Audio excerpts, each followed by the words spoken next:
This feels like coming home. Well, I tell you what, it's all going to be done. I'm running as a proud Democrat for the Senate. So vote! Vote! Which way am I going? They're really showing themselves to do really well. Come on, man.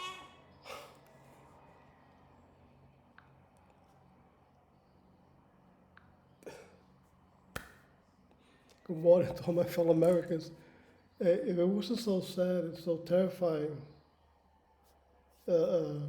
having this Democrat who's almost brain dead running for president, with Kamala Harris as vice president, a communist who will destroy America. You know, this would be laughable, and I mean, it's just a joke. It's just a sad, disrespectful joke to the intelligence of the American people. But that's who the Democrats choose. Why? Because they are extremely evil, and that's what they want. They want to maintain power, and they know by electing Joe Biden, they will gain it because they have a puppet who's no longer feasible-minded. You know, I mean, this guy, he's not feasible anymore. I mean, this guy is just, his condition is not acceptable. Let me put it that way. I don't know if I said feasible saying the right word. But he shouldn't be running for president. And the Democrats know it. What happened is they know that he's not going to last long. I mean, what? Maybe in power he'll last a couple of months more. I don't know. Or he'll be brain dead and last a couple of years more brain dead. We never know. The guy doesn't know. He doesn't even know where he's at, where he's going. Nothing. He doesn't know if he's coming or going. Terrible. But that's what they're choosing. Before I start, let me send a salute to all my fellow American veterans, those of the DAV, for which I am a member, Chapter 11. And a salute to all veterans of all organizations, and never forget those who have made the ultimate sacrifice in order to keep our country free, which the Democrats want to destroy. Watch Tucker Carlson from yesterday. Tucker Carlson will explain it, what happened to Venezuela, where Nicolas Maduro, where Hugo Chavez packed up the courts, just like the Democrats are planning to do. They're not saying it, but they're planning it. You know, Kamala Harris, she's evil as hell. She's evil. She's extremely evil and deadly evil. You know, she's just like Hugo Chavez. She will deny or keep quiet and won't say a word or dodge answers, questions. And that's what they plan to do. They plan to pack up the courts and do the same way so they can gain permanent power forever. And then, God forbid us, once that, they can destroy us any way they want. Any way they want. And then to come back again like China did, who knows how many years from there on, how many nightmarish situations will come by or will develop before we become a free nation again, if it would become a free nation again, the United States. Or it will be like Russia, where there's a one nation president. Yeah, he's a one-time president. Because every election he's elected. Every election, he's elected, and then he's elected again, even though there's certain type of freedoms, and there's free marketing, you know, which is great. I would call it a dictatorship, but if it's a dictatorship to the right, I don't disapprove of it, because at least you got free market, you can, free economy, you can develop, just like what happened in Argentina, what happened in Spain, and you know.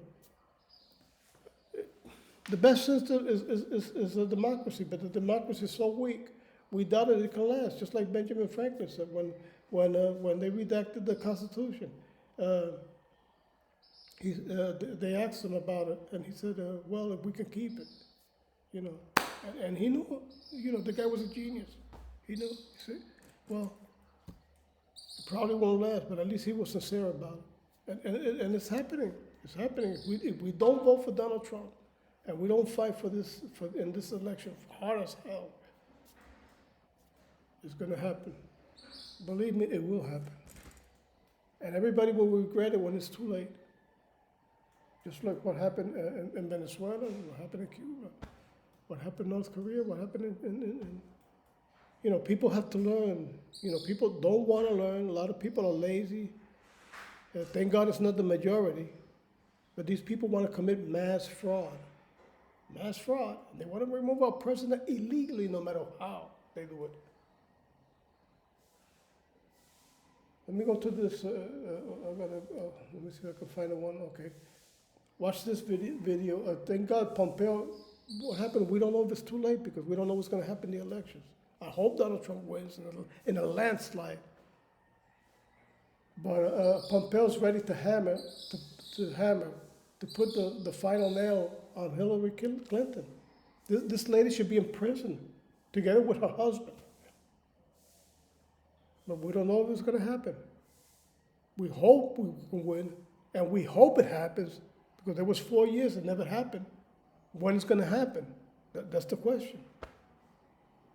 We need to know. We hope it's done because these people should be in prison. They shouldn't be in power. They shouldn't be in free society. They have gained so much power that we can't touch them. It seems that way.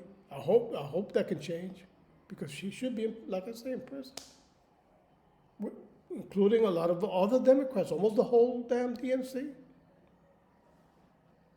Okay, so let me go with this video, and I want to go with the final one because I'm going to try to be short.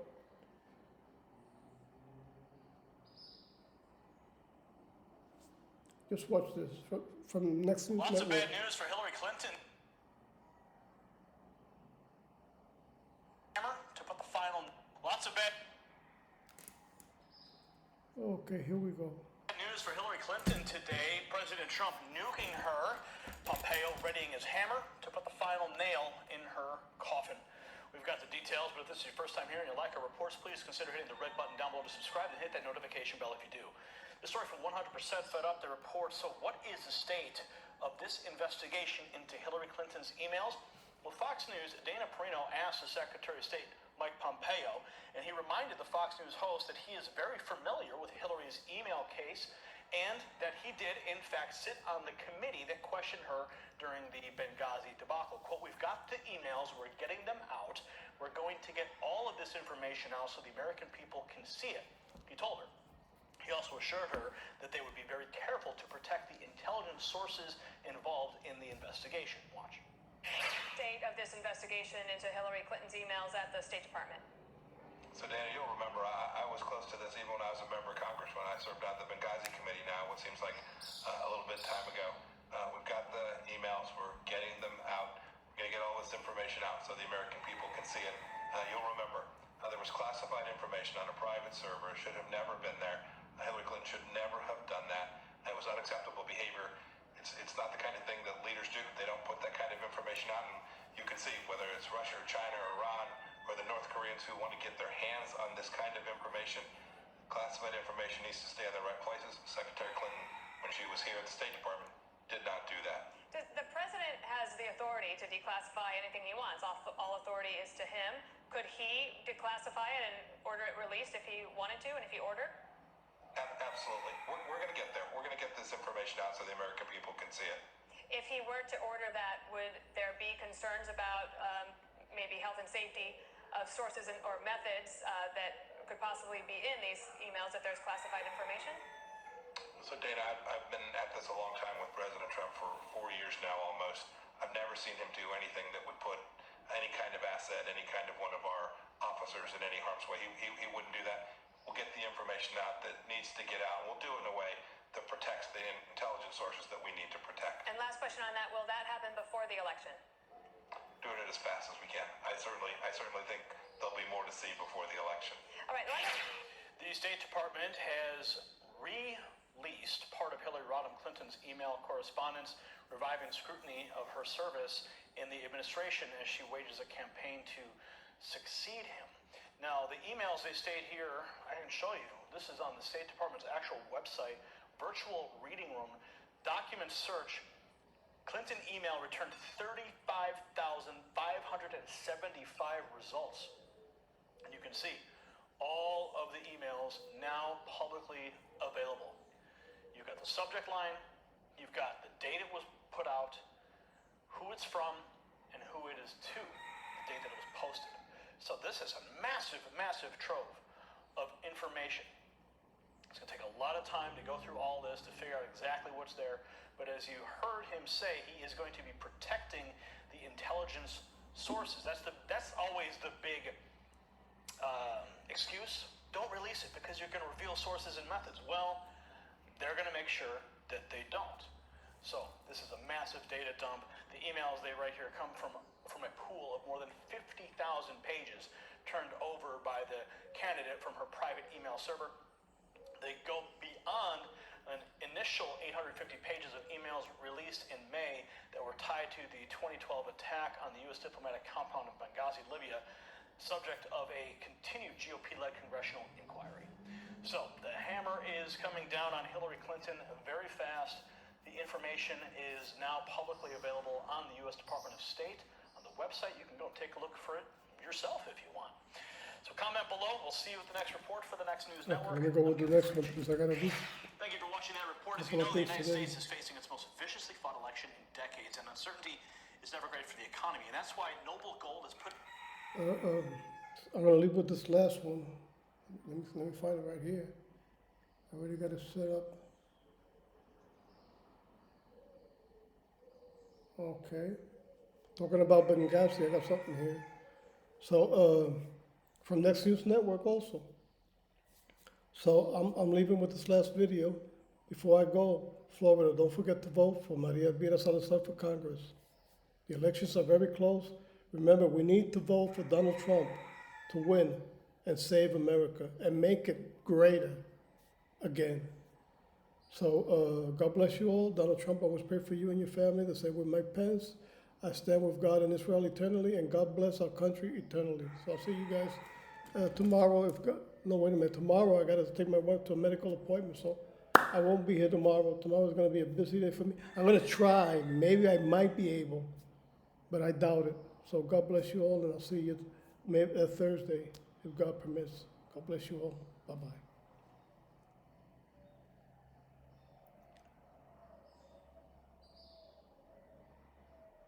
My friends, we have a bombshell news report. I'm going to put just a little bit here because it's just too much. 29 minutes. Implicates Biden, Obama, Hillary, Brennan, that they actually executed SEAL teams.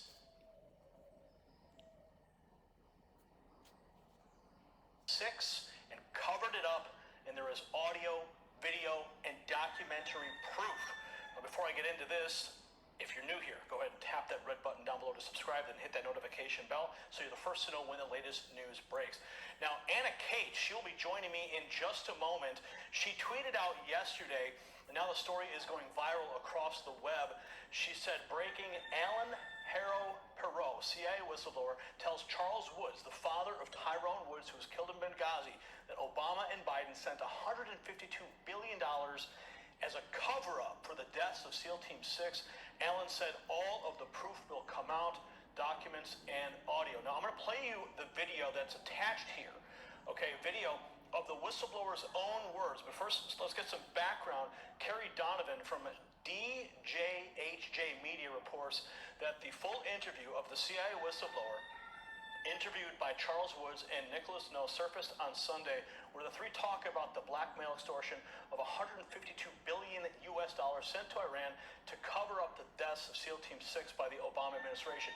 Perot has extensive experience with the intelligence community, and he's planning on releasing the documents this week on what he said are going to uncover numerous crime sprees. Now, I personally have confirmation that the whistleblower evidence is now in the hands of a member of Congress with the means to take action. And Perot said, of the evidence, a heavy price has been paid for what we are uncovering, and millions millions of people want to see, the truth has to come out. Yes, the truth has to come out. Let's